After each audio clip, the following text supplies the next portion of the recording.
Good morning, troops, and welcome to this, your Monday daily briefing. We're all euphoric after the West Brom win, of course.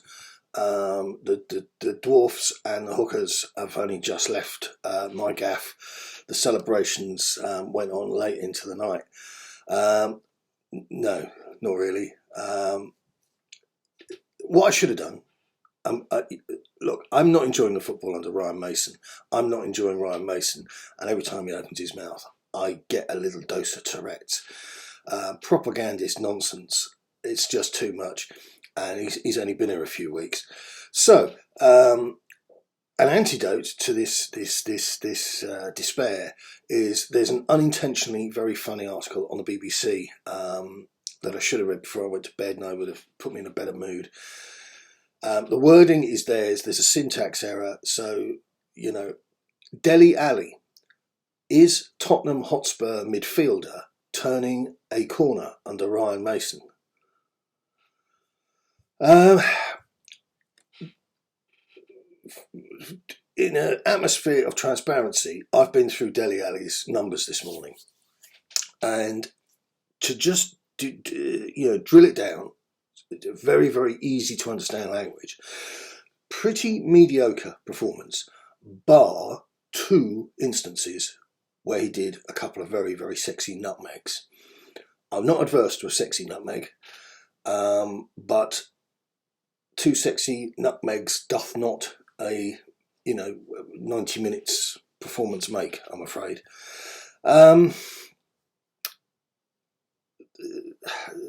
Mason, I can't speak in terms of what Gareth is thinking, Gareth Southgate. I don't know on that. But for me, Dele was excellent because obviously the England gaffer was at the game yesterday. Mason described it as an excellent number 10 performance. And the article contains, and as somebody who's written a few articles over the last decade, contains one of those paragraphs that really makes you wonder what the remit was of the writer. Because we watch Dele Alli all the time. We've watched him ever since he joined Spurs.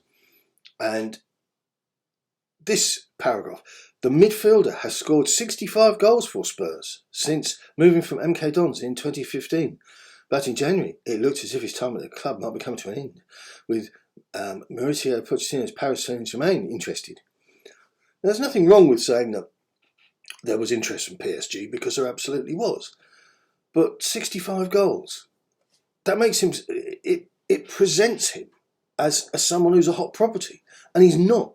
And even Gary Neville, who has become some woke superstar like Lineker, even he said, that Dele Alli's stock was very high, perhaps not in this country. Okay. Yeah, sure. So, Dele Alli, it wasn't a great game. And the problem we've got when looking at games like this against teams like Wolves is that we can only judge against who we've played. No, that's not right. Because saying that, you can only play the side that's in front of you is correct.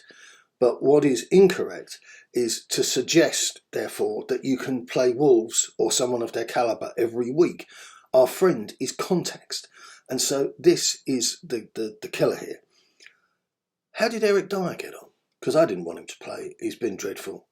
He had a great game. Fantastic game. But then we need to ask ourselves, perhaps, for those of us that do ask questions, how come Eric Dier had such a good game? Is it that he's turned a corner? Like when they said Bale is back after we beat Marine FC. Well, a fun fact for you, as attacking outfits go, Wolves aren't one. And if you remove the teams that are currently in the relegation zone, only one side, Burnley, has scored fewer goals than Wolves. So that is the class of attacking opposition that we're dealing with there. I don't see much merit in going through the Wolves game particularly. I felt really sorry for Harry Kane. He just couldn't find his groove. And even his goal when he scored, the fact that there was a question that was doused in kind of question marks, he must be really, really wondering what he's doing, traipsing around trying to beat a side with 2 more games to go or whatever it is. I just felt really sorry for him yesterday, and I can't really rationalise that thought, but I think I'd be amazed if he's still with us. In other news, and a closing note, because otherwise this will go on for days if I get my teeth stuck into this mob, the Tottenham HOTSPUR Supporters Trust have agreed with Spurs official, I'm reading their tweet here, have agreed with Spurs official that the THFC board representatives will meet with the THST official board representatives on Tuesday, 18th of May, that's tomorrow, kids. The club's proposals for an advisory panel and fan representative to discuss the club's put the right teeth in. They will discuss they will discuss the advisory panel and fan representation at board level, and they'll update us in due course. This is going to be a really unpleasant atmosphere, and I hope. How do you go to a meeting with people that you've come out publicly and said that you want them to resign? They aren't going to get anywhere here, and their attitude is appalling. That's not just because I don't like them, which is not a secret, but you just don't go into a negotiation after swapping statements online. Somebody has to kind of grow a brain and decide that the negotiations are over. I can't see either of them stepping down, stepping sideways, putting out an olive branch. The Trust have suffered for years, as I told everybody, and clearly that was the situation. I mentioned this to somebody the other day, and when relationships go wrong, they tend to, what happens afterwards reflects what the truth was of the relationship in the first place. So if a relationship was fundamentally undermined because of just some kind of sort of contempt, or there was a bit of darkness there that never really went away, after that relationship ends, the odds are there will be acrimony and like warfare, that you can't have the two parties in the same room.